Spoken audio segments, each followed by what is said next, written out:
আসসালামু আলাইকুম প্রিয় বন্ধুরা, আজকে হাজির হয়েছি জিনের সাথে সহবাস গল্পের পঞ্চম পর্ব নিয়ে। তাই কেউ স্কিপ না করে পুরো ভিডিও দেখবেন। তার আগে আরেকটি কথা, জিনের সাথে সহবাস গল্পর প্রথম, দ্বিতীয়, তৃতীয় ও চতুর্থ পর্ব যারা পড়েননি, পড়ে নিবেন। তাহলে আর দেরি কেন, চলুন শুরু করা যাক আজকের ভিডিও। ওদিকে আমার কথায় শামিমা পাথরের মতো দাঁড়িয়ে রইলেন। আমি আর ওদের দিকে না তাকিয়ে সোজা চলে আসলাম বাড়িতে। বাড়িতে আসার পর আপুর কাছে গেলাম। আপুর তো মাথায় সমস্যা, ও পাগলামি করছে। আপুর দিকে তাকাতেই চোখ দিয়ে পানি পড়তে লাগল। তখন হাসতে হাসতে বললাম, আপু, তোর কষ্টের প্রতিশোধ নিয়েছি আজ। আজকে ওদের বুঝিয়ে দিয়েছি কষ্ট কাকে বলে। কথাগুলো বলছি আর চোখ বেয়ে পড়ছিল পানি। আমি গুটিসুটি হয়ে শামিমার কথা ভাবতে লাগলাম। এক সময় হঠাৎ মনে হল, প্রতিশোধ নিতে গিয়ে আমি শামিমার সাথে অন্যায় করিনি তো। এখানে একটা কথা বলে রাখি, শামিমাকে আমি কালো জাদু করছি ঠিকই, কিন্তু আপনারা যেভাবে ভাবছেন ওভাবে নয়। আমার কথা নিশ্চয়ই বুঝতে পারছেন না। একটু পরে বুঝতে পারবেন, অপেক্ষা করুন। আমি আপুর পাশে বসে কান্না করার সময় মা বাবা ওখানে আসে। ওরা আসায় আমি মা বাবাকে আমার ও শামিমার বিষয়ে সব খুলে বলি। সব শুনে আমার বাবা বলে, শিখর, তুই কি করছিস এটা? দেখ বাবা, কেউ আঘাত করলে বা বকা দিলে আমাদেরও যে তাকে উল্টো আঘাত করতে হবে বা বকা দিতে হবে এমনটা নয়। কারো আঘাত ও কষ্ট সহ্য করার নামই জীবন। অনেক সময় এগুলো সহ্য করতেই হয়। আমাদের উপর যে অপরাধ করছে, আমরা না পারলেও আল্লাহ ঠিকই তাকে একদিন না একদিন শাস্তি দিবে। তুই শামিমার সাথে এটা ঠিক করিসনি। শামিমার ভাই, তোর বোন, মানে আমার মেয়ের সাথে যেটা করছে সেটা অপরাধ। অপরাধের শাস্তি একদিন না একদিন পাবে, কিন্তু এভাবে প্রতিশোধ নেওয়া ঠিক হয়নি। বাবার কথা শেষ হতেই মা বলল, দেখ বাবা, ওরা খারাপ বলে কি, আমাদেরও খারাপ হতে হবে। এটার নাম কি জীবন? তুই শামিমাকে কালো জাদু করছিস, তা এখনই কাটিয়ে নিয়ে যা। সেই কবিরাজ বা তান্ত্রিকের কাছে যা, আর ওর উপর থেকে কালো জাদু সরিয়ে নিয়ে আয়। মা বাবার কথায় আমার নিজেরও খারাপ লাগল। আমি তখনই রওনা করলাম সেই তান্ত্রিকের বাড়িতে। আমি এক তান্ত্রিককে দিয়ে শামিমার উপর ভয়ঙ্কর কালো জাদু করছি। আমি শামিমার সাথে প্রেম করার সময় কৌশলে ওর মাথার চুল ও জামার একটু অংশ এনে তান্ত্রিককে দিয়েছিলাম। শুধু তাই না, গভীর রাতে একটা কবরস্থান থেকে একটা লাশের কাফনের কাফন ও সেই লাশের একটি আঙুল কেটে নিয়ে আসছিলাম। এই সব কিছু তান্ত্রিককে দেয়। উনি এগুলো দিয়েত ভয়ঙ্কর একটি জিনকে শামিমার কাছে পাঠান। এখানে একটা কথা বলি, আমি কালো জাদু করতে যা করছি, এসব শুনে কেউ ভুল করেও কাউকে কালো জাদু করবেন না। এই গল্প লেখার মূল কারণ কালো জাদু থেকে সাবধান করা। ভুল করলে উল্টো আপনি মহা বিপদে পড়বেন। যাই হোক, আমি বাড়ি থেকে বের হয়ে সেই তান্ত্রিকের কাছে যাই। ওনার কাছে যাবার পর রেগে গিয়ে বলি, আপনি এটা কি করছেন? আমি আপনাকে বলছিলাম শামিমার উপর কালো জাদু করে জিন পাঠাবেন। সেই জিন যেন শুধু ওকে ভয় দেখায় আর আস্তে আস্তে পাগল করে দেয়।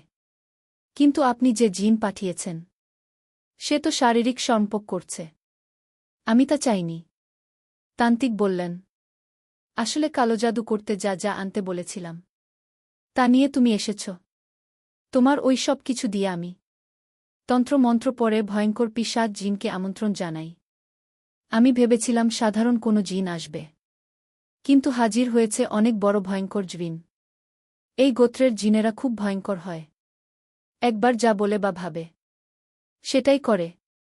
আমি বললাম, যেটা সেটা তো করা যাবে না।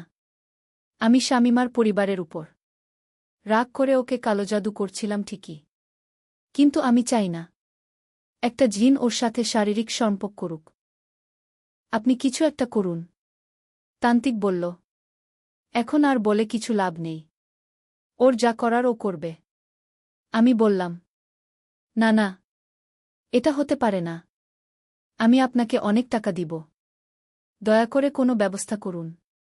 কালো জাদু কাটিয়ে ওর কাছ থেকে জিন সরিয়ে দিন। তান্ত্রিক বলল, একটি উপায়ে কালো জাদু কাটানো যাবে, কিন্তু এর জন্য অনেক ভয়ঙ্কর কাজ করতে হবে। আমি বললাম, ভয়ঙ্কর কাজ? কি করতে হবে? তান্ত্রিক বলল, মনে আছে মেয়েটাকে কালো জাদু করার সময় তুমি রাতের বেলা কবরস্থানে গিয়েছিলে? সেখানে গিয়ে একটি লাশের আঙুল কেটে নিয়ে আসছিলে। এখন তোমাকে আবারও সেই কবরস্থানে যেতে হবে। ওই লাশের কেটে নিয়ে আসা আঙুলটা সেখানে রেখে আরেকটা আঙুল কেটে আনতে হবে। প্রথমে যদি ডান হাতের আঙুল নিয়ে এসেছ, এবার বাম হাতের আঙুল কেটে আনবে। আরেকটি কথা, এবারের কাজটি তুমি একা না, ওই মেয়েটাকে সাথে নিয়ে করতে হবে। তুমি যে লাশের আঙুল কেটে নিয়ে এসেছ তা মেয়েটা কবরে ফেলবে, আর তুমি নতুন করে একটি আঙুল কেটে আনবে। আমি অবাক হয়ে বললাম, এছাড়া কোনো উপায় নেই? শামিমা তো আমার সাথে যাবে না, ওকে কিভাবে রাজি করাবো? তান্ত্রিক বলল, এছাড়া উপায় নেই, তুমি ওকে রাজি করাও। না পারলে জিন কিছুদিনের মধ্যে শামিমাকে পাগল বানিয়ে দিবে। এতে শামিমা মারা যেতে পারে। আমি বললাম, না না, এটা হতে পারে না। আমি শামিমার কিছু হতে দিব না। যেভাবেই হোক ওকে রাজি করাবো। বাড়ি ফিরে মা বাবাকে বললাম, আল্লাহর রহমতে সমাধান হবে, তবে কিছুদিন সময় লাগবে। চিন্তা করবেন না। পরের দিন শামিমার কলেজের বাইরে অপেক্ষা করলাম। বেশ কিছুক্ষণ পর শামিমা বের হয়ে আমাকে দেখে অন্যদিকে হাঁটতে লাগলেন। তখন আমি পিছন থেকে বললাম, শামিমা দাঁড়াও, জরুরি কথা আছে। শামিমা বললেন, কে আপনি? বেলমানের কথা কেন শুনব? যান এখান থেকে, আমি আপনাকে চিনি না। আমি বললাম, দেখো, তোমার অনেক বিপদ, আমার কথা শোনো, এতে তোমার ভালো হবে। শামিমা বললেন, আমার ভালো মন্দ আপনার এত দেখতে হবে না, চলে যান। আমি বললাম, যাব না, তোমার অনেক সমস্যা হবে, ওই জিন ক্ষতি করবে। শামিমা বললেন, কি করে করবে? আমি তো মরতেই চাই, আমার জীবনটা শেষ করে দিছ।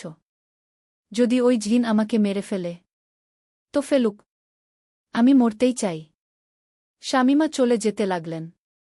আমি ওর হাত টেনে ধরলাম। কিছু ছেলে পেলে এসে জিজ্ঞেস করল, রাস্তার মধ্যে এসব কি? ওর হাত ধরে রাখছ কেন? আমি বললাম, আমার গার্লফ্রেন্ড, তাই হাত ধরে রাখছি। আপনারা চলে যান। শামিমা বাড়িতে চলে গেলেন। আমি আহত হয়ে বাড়িতে ফিরে এলাম। সেদিন রাতে শামিমা তার মায়ের সাথে ঘুমিয়েছিল।